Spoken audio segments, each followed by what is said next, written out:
जो बंगाल भारत की सभ्यता और संस्कृति को एक नई दिशा देता था, जिस बंगाल ने भारत के संस्कारों को आगे बढ़ाने में महती भूमिका का निर्वहन किया था, आज वो बंगाल जिसने कभी भारत को नवजागरण का मार्ग दिखाया था, बहनों और भाइयों, वह बंगाल आज लहूलुहान क्यों है, दिशाहीन क्यों है? जिस बंगाल ने कभी देश को राष्ट्रगीत वंदे मातरम दिया था, राष्ट्रगान जनगण मन दिया था, वह बंगाल आज यहां से चित्कार रोने की और कराहने की चित्कार क्यों उठ रही है? जिस बंगाल ने भारत को सिखाया था कि गर्व से कहो हम हिंदू हैं, उस बंगाल में आज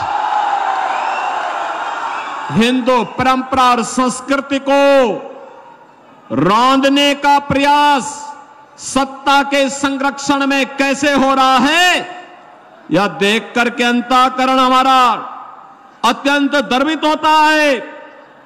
और जिस बंगाल ने देश को दयामयी शक्ति के अधिष्ठात्री देवी मां दुर्गा की पूजा का अनुष्ठान करने का संदेश दिया था, उस बंगाल में बहनों और भाइयों, संदेश खाली जैसी घटनाएं बंगाल के अंदर कैसे घटित हो रही हैं, यह प्रश्न आज मैं बंगाल की सरकार से करने के लिए, बहरामपुर से प्रश्न मैं करने के लिए आया हूं।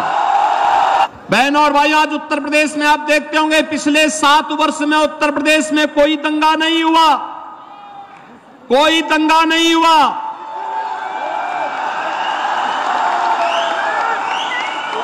उत्तर प्रदेश में कोई कर्फ्यू नहीं लगा।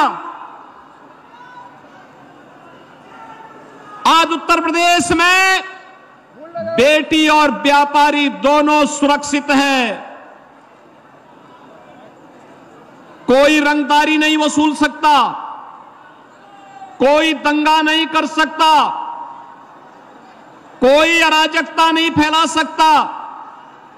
राह चलते हुए राहगीर से और किसी गरीब की संपत्ति पर कोई, किसी व्यापारी के व्यापार पर कोई अनावश्यक किसी भी प्रकार का हस्तक्षेप नहीं कर सकता।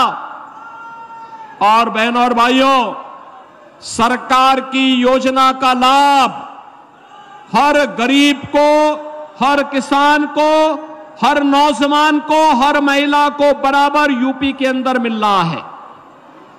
लेकिन बंगाल उससे वंचित क्यों हो गया? 15वीं सदी में बंगाल ने, महान कवि ने बांग्ला रामायण लिखी थी। राम यहां के रग रग में रसे बसे। राम के बगैर भारतीय जीवन पद्धति में कोई कार्य नहीं हो सकता। हम जीते उड़ते हैं, राम का नाम लेते हैं, सोते हैं, राम का नाम लेते हैं।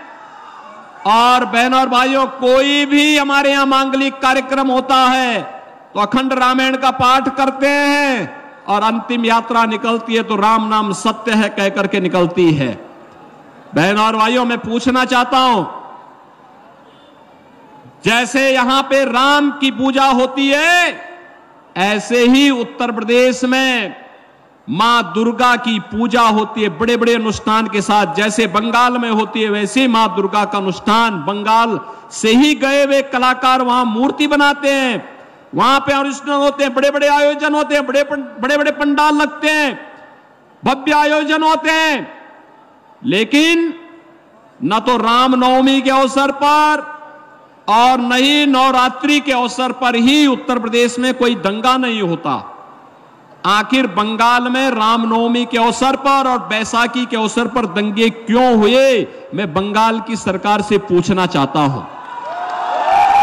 मैं यही पूछना चाहता हूं। और इन दंगाइयों के खिलाफ यहां की सरकार ने कार्रवाई क्यों नहीं की? इन दंगाइयों के खिलाफ कार्रवाई क्यों नहीं की? बहनों और भाइयों, अगर ये दंगाई उत्तर प्रदेश में इस प्रकार से अत्याचार करते, अब तक मैं इनको लटका करके, उल्टा लटका करके ठीक कर देता और वह हाल इनके कर देते कि इनकी 7 पीढ़ियां भूल जाती कि दंगा कैसे होता है। पूरे देश के अंदर अब की बार 400 पार, अब की बार फिर एक बार मोदी सरकार, फिर एक बार मोदी सरकार फिर आ रही है, कोई संदेह नहीं। क्योंकि देश की आबादी का सबसे बड़ा राज्य उत्तर प्रदेश, 80 लोकसभा सीट हैं और 80 की 80 सीट मोदी जी के गले में 80 मनकों की माला पहनाने जा रहा है।